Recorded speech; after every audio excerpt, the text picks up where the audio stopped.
they look beautiful in that fabric. That's the way we showed them at markets, and people bought them because they look great. So here what you see are some of the products that have already been upholstered. One person does the inside, and then another person puts on the outside, outbacks.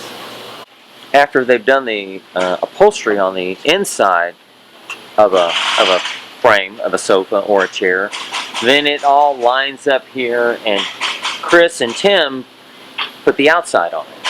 So one person's doing the inside, everything that you see on the inside, and then Chris puts the outside back on, outside sides.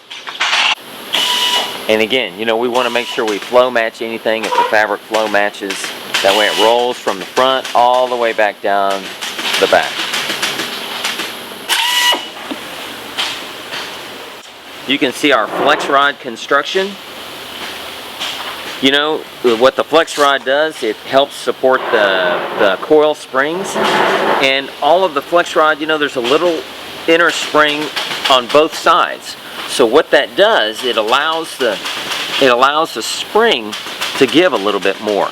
So what it does is you get just a little bit better ride than just putting a metal band like most manufacturers do across the bottom of the sofa. By adding this, it takes a little bit longer to put it in, it costs a little bit more, but again, it's that attention to detail because it's going to give that spring a better ride, or the customer a better ride when they sit in it.